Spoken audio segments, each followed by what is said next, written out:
Hi, welcome back to my channel. போன வீடியோவில் பார்த்தீங்கன்னா நோ ஃபவுண்டேஷன் நோ கன்சீலர் இல்லாமல் எப்படி வந்து மேக்கப் போட்டுருந்தேன்னு வீடியோ போட்டிருக்கேன். அது இந்த வீடியோ தான். நான் இதில் வந்து எதுவுமே நான் வந்து யூஸ் பண்ணலை. இது வந்து நீங்கள் வீடியோ வந்து நான் கீழே டிஸ்கிரிப்ஷன் லிங்க்கில் கொடுக்குறேன், நீங்கள் போய் செக் அவுட் பண்ணி பாருங்கள். இன்றைக்கி நான் வந்து ஃபவுண்டேஷன்லாம் யூஸ் பண்ணியிருக்கேன், கன்சீலர் மட்டும் யூஸ் பண்ணல, ஏன்னா நான் அதை மிஸ் பண்ணிட்டேன். அதனால தான் இப்போ வந்து பார்த்திங்கன்னா நான் ஃபேஸில் வந்து நான் ஃபேஸ் வாஷ் பண்ணிவிட்டு நான் எதுவுமே யூஸ் பண்ணல. இப்போ நான் வந்து டோனர் போடுறேன். நான் யூஸ் பண்ணுற டோனர் பார்த்திங்கன்னா வந்து நான் மினிமலைஸில் தான் வாங்கியிருக்கேன். இது அடுத்தது வந்து ரிவேலாவில் வந்து நான் ஹை க்ரீம் யூஸ் பண்ணுறேன். நீங்கள் எப்போவுமே வந்து ஃபேஸ் வாஷ் பண்ணிவிட்டு அதுக்கப்புறம் மினிமம் ரொட்டீன் ஸ்கின் கேராவது நீங்கள் ஃபாலோ பண்ணிவிட்டு அதுக்கப்புறம் மேக்கப் போட ட்ரை பண்ணுங்கள். நீங்கள் ஸ்கின் கேர் போடாமல் போட்டிங்கன்னா உங்கள் ஃபேஸ் மாய்ஸ்சராக இருக்காது, ரொம்ப ட்ரையாக இருக்கும், இல்லைன்னா சில நேரத்தில் ரொம்ப ஆயிலியாக இருக்கும், மேக்கப் வந்து ரொம்ப ஸ்டே ஆகாது. அதனால் அதுக்கேற்ற மாதிரி ஸ்கின்னை வந்து ப்ரிப்பேர் பண்ணிக்கோங்க. ஸ்கின் கேர் இல்லாமல் நீங்கள் போட்டிங்கன்னா உங்கள் ஃபேஸ் வந்து டேமேஜ் ஆகிறதுக்கு நிறைய சான்சஸ் இருக்குது. ஏன்னா மாய்ஸ்சரைசர் சன்ஸ்க்ரீன் மட்டும் தான் யூஸ் பண்ணியிருக்கேன். அதுக்கப்புறம் வந்து பார்த்திங்கன்னா நான் வந்து ப்ரைமர் போடுறேன். நான் ப்ரைமர் வந்து ஜெல் பேஸ்டு ப்ரைமர் யூஸ் பண்ணியிருக்கேன். அதுக்கப்புறம் வந்து பார்த்திங்கன்னா இது வந்து ஆரஞ்சு கரெக்டர். இது பார்க்குறதுக்கு எல்ஏகளோட கரெக்டர் மாதிரி இருக்கும், பட் அதெல்லாம் கிடையாது. நான் அமேசானில் பர்ச்சேஸ் பண்ணும்போது ரேட்டு கம்மியாக இருந்துச்சு, எல்ஏகள்னு போட்டிருந்தது, நான் வாங்கினேன். பட் ஆனால் இது வந்து டூப்ளிகேட். அதுக்கப்புறம் பார்த்திங்கன்னா ஒரிஜினல் ப்ரைஸ் வந்து 500 வரும், உங்களுக்கு 500 400 அந்த மாதிரி வரும். ஜாஸ்தி நான் கம்மியாக சொல்கிறேன்னா ஜாஸ்தி சொல்கிறேன்னா தெரியல, பட் ஆனால் அது ரேட் கொஞ்சம் காஸ்ட்லியாக வரும். மற்றபடி இந்த மாதிரி ஆரஞ்சு கரெக்டர் லிக்விட் அதே எல்ஏகள் மாதிரி வந்து பார்த்திங்கன்னா 200 160க்கெலாம் விற்கிது. பட் ஆனால் கொஞ்சம் அதில் பார்த்து வாங்கணும், இல்லைனா வந்து சிலதெல்லாம் வந்து ஃபேஸ்க்கு செட் ஆகாமல் போயிடும். இப்போ நான் அடுத்தது வந்து ஃபவுண்டேஷன் போடுறேன். இன்றைக்கி வந்து கொஞ்சம் ப்ரைட்டாக பார்க்குறதுக்கு கொஞ்சம் நல்லா இருக்குன்றதுக்காக கொஞ்சம் லைட்டாக ஜாஸ்தி போடுறேன். இந்த ஃபவுண்டேஷன் பார்த்திங்கன்னா நான் ஆஃப்லைனில் பர்ச்சேஸ் பண்ணேன், ரெவலா நியர்லி நேக்கட். இது வந்து ஷேட் வந்து பார்த்திங்கன்னா 190 True Beauty. இப்போ நான் ஸ்பாஞ்சில் வந்து நல்லா வந்து பிளெண்ட் பண்ணிக்கிறேன். ஆக்சுவலி நீங்கள் ஃபவுண்டேஷன் போட்டுட்டு வெளியில் போகிறீங்க அப்படின்னா வந்து அட்லீஸ்ட் வந்து அது காயறதுக்கு கொஞ்சம் டைம் கொடுங்க. காஞ்சதுக்கப்புறம் நீங்கள் அடுத்தது வந்து நீங்கள் கன்சீலர் போடலாம். நீங்கள் போடாமல் போயிட்டீங்க அதுக்கப்புறம் கேக்கே ஆகிறதுக்கு நிறைய சான்சஸ் இருக்குது. இப்போ நான் அடுத்தது வந்து பிங்க் குர்த்தி போட்டிருக்கனால ப்ரௌன் அண்ட் பிங்க் ஷேட் எடுத்து நான் மிக்ஸ் அண்ட் மேட்ச் பண்ணி போடுறேன். எனக்கு எப்போவுமே இந்த மாதிரி தான் போட வரும். சப்போஸ் உங்களுக்கு வந்து ஐ ஷேடோ வந்து போட தெரியலனா ஏதாவது ஒரு ப்ரௌன் ஷேட் எடுத்து அதில் நீங்கள் மிக்ஸ் அண்ட் மேட்ச் பண்ணி போட்டு பாருங்கள். ஏதாவது பிங்க் எல்லோ எது வேணாலும் நீங்கள் போட்டு பாருங்கள், நல்லாவே வரும்.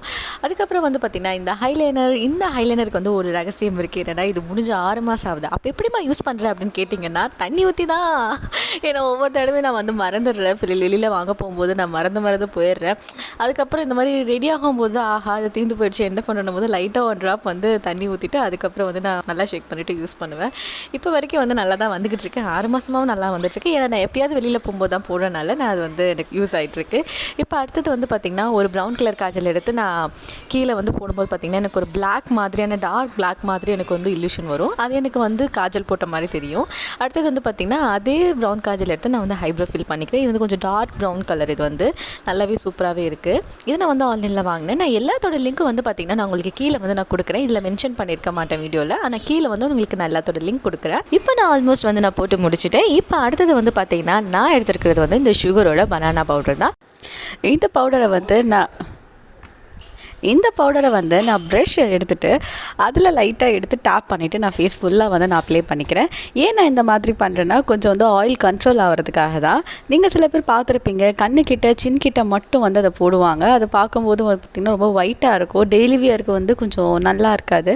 அதனால நான் வந்து இந்த மாதிரி போட்டுக்கிறேன். ஆனால் அதே பவுடரை வந்து சின்கிட்ட போடும்போது ரொம்பவே கவனமாக இருக்கணும். ஏன்னா வந்து சீக்கிரமே வந்து பேட்சி ஆகிறதுக்கு நிறைய வாய்ப்பு இருக்குது. ஏன் சொல்கிறேன்னு பார்த்தீங்கன்னா நீங்கள் மேக்கப் போடும்போது இந்த ஏரியா வந்து ஸ்வெட்டாக இருந்தாலோ இல்லை செட் ஆகாமல் இருந்தாலோ நீங்கள் இந்த பவுடர் அப்படியே மேலே போடும்போது என்ன ஆகும்னா அப்படியே பேட்சியாக வந்துடும். இதுக்கு வந்து நான் இப்போ ஒரு டிப்ஸ் சொல்ல போகிறேன். நீங்கள் வந்து இங்கே பேட்சி ஆகுதுன்னா அப்படின்னா சப்போஸ் வந்து இங்கே வந்து ஸ்வெட்டாக இருந்தது அப்படின்னா ஏதாவது ஒரு ஷீட், ஆயில் கண்ட்ரோல் ஷீட் வந்து வாங்கிக்கோங்க.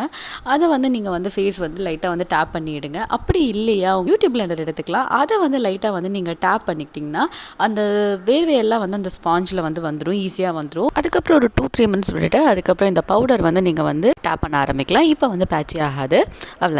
அடுத்தது வந்து பார்த்திங்கன்னா இந்த நெக்குக்கு வந்து நான் அதே சுகர் பவுடர் யூஸ் பண்ணல, இந்த பான்ஸில் இருக்க ரோஸ் பவுடர் தான் நான் யூஸ் பண்ணியிருக்கேன். ஏன்னா வந்து அது கொஞ்சம் காஸ்ட்லி, இது கொஞ்சம் கம்மி, அதனால கழுத்துக்கு வந்து ரொம்ப இம்பார்ட்டன்ஸ் கொடுக்கல நான்.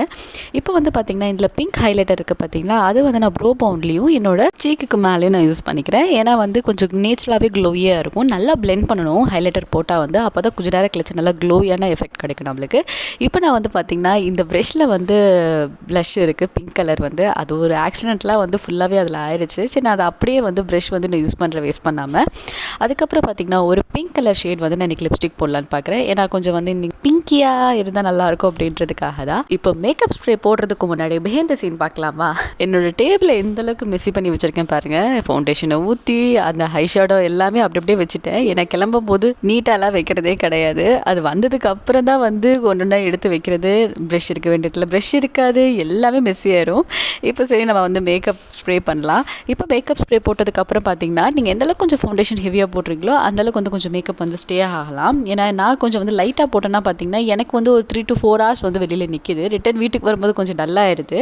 எனக்கு இந்த மேக்கப் ஸ்ப்ரே வந்து ஓரளவுக்கு ஓகே. இப்போ அவ்வளோதான், ஃபைனல் லுக் முடிஞ்சுது. இன்றைக்கி வந்து நான் ஹேரை வந்து சும்மா மட்டும் தலை வாரிட்டு நான் அப்படியே விட்டுட்டேன் வந்து ஃப்ரீ ஹேர். நல்லா வந்து அந்த நேச்சுரல் கேர்ள்ஸ்லேயே வந்து சூப்பராக தான் இருக்குது.